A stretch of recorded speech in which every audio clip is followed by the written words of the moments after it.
Shalom.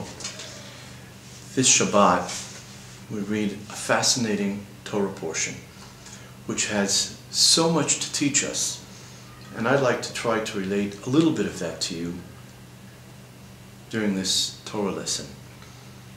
This Torah portion we call Trumah, which means contribution, and 8 verses into this Torah portion, we read one of the most significant verses in all of the Torah, because it speaks about how Am Yisrael is going to give of themselves, to give their money, their jewels, their possessions to Hashem, to build His Mikdash, to build an altar, what will later be called, when we come to Eretz Yisrael and we come to Yerushalayim, the Beit HaMikdash, the temple.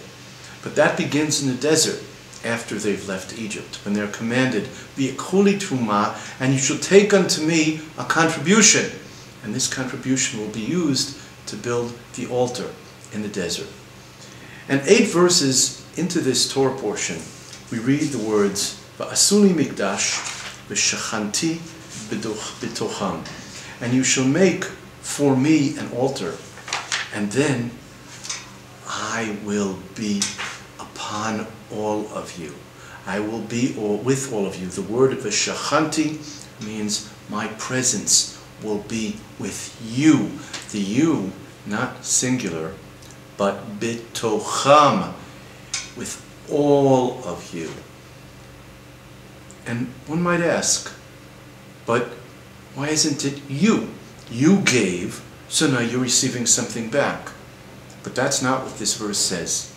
This verse says very, very clearly that when we build the altar unto Hashem, and His presence envelops us, becomes part of us, it envelops all of us together. In other words, Hashem doesn't belong to any one person or any one group. Hashem envelops.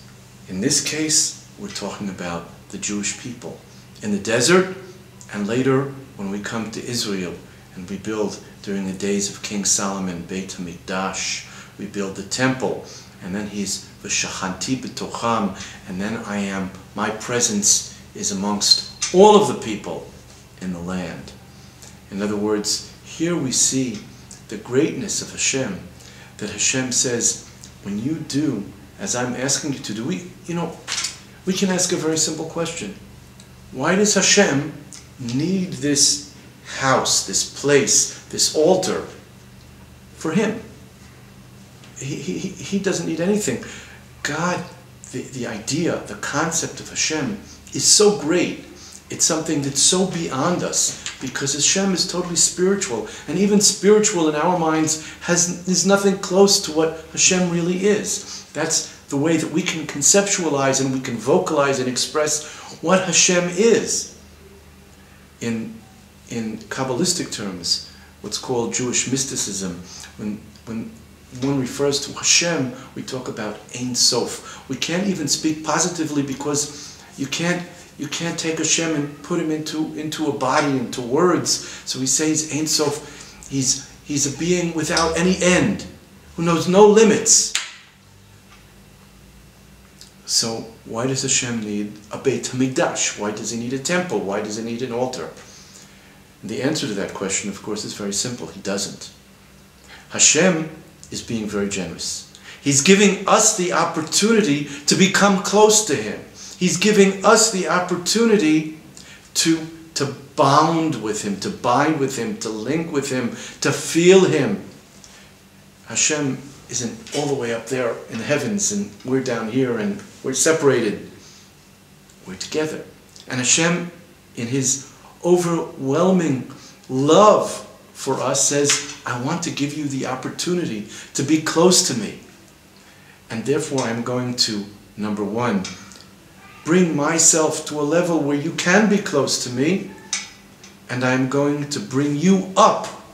I'm going to make you arise.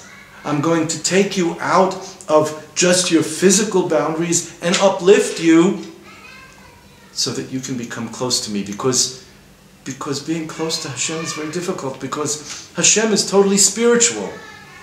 And we're physical. We have bodies. We have a head, and we have bodies. We also have, of course, a spiritual element. We have a soul. We have a neshama inside us that makes us live. But how can we become close to Hashem?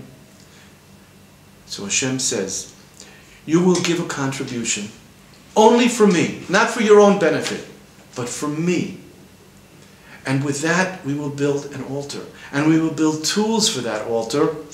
And that will uplift you. It will take you out of your physical realm and bring you up, uplift you to a spiritual realm that will allow you then to become closer to me. And I will make sure that I am available for you. And that's why he says, the verse says, V'shechanti b'tocham. And my presence envelops all of you. All of you. That is how close Hashem is to us. And later in this Torah portion we read about some of the tools, some of the materials that are going to be built for this altar, for Beit Mikdash, and we find that same concept where we have a table, and on that table you have bread. That bread, of course, represents the physical realm. And there we have a blessing. Within the altar, within the Beit HaMikdash, we have a blessing, a bracha from the heavens, from Hashem above, who says, I'm going to bless your physical being, that you should have bread to eat, that you should have clothes to wear, that you should have a house to live in, that you should be able to grow fruit, and you should be able to grow vegetables, and you should have industry. And it won't just be like anywhere else in the world. It's going to be Hashem's doing. It's going to be His blessing that gives that to us. But of course, opposite the table, the physical side we have, the spiritual side, we have the menorah. We have the lights that are lit every day, and an eternal light. And what is light? Which is burning olive oil. Pure olive oil represents, of course, the spiritual side, where God is again blessing our inner selves, so that again we can uplift ourselves, so that we have the ability to know Hashem, to get closer and closer and closer to Hashem. And that's what we learn in this week's Torah portion. The portion begins, as I said, V'yikuli Trumah, you shall take from me a donation, a contribution. And of course one can say, you should give me the contribution, but here it says, you will take for me a contribution. Why? There are many explanations. One of them that I can give you now is that, sometimes a person has a tremendous amount of potential inside him, but you have to nudge him a little bit in order to take that potential and turn it into reality, and turn it into an expression of doing. And here Hashem says, V'yikuli Trumah, you shall take to be a Trumah, you shall want to take that donation, because that's what your inner self really wants to do. You want to become closer to me, and I'm going to help you to do that. And I would say to you also, if you'd like to, we will not take. Of course we'll take.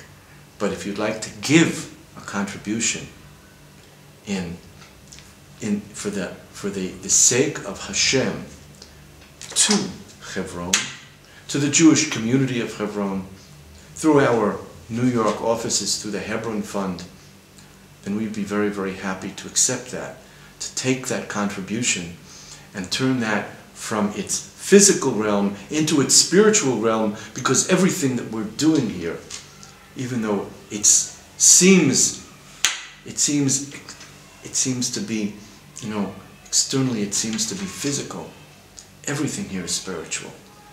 Because Hebron, the city of Abraham and Isaac and Jacob, and Sarah and Rebekah and Leah, the city of King David, the city of the essence of the Jewish people, the city which is the roots of the belief in one God. There's nothing more spiritual than that. And that's what we try to continue. Not for us, but for you, for everyone. that they should be able to take part in this essence, so that we can continue what Hashem says, V'shechanti b'tocham, and my presence will dwell with all of you. Thank you. Shalom.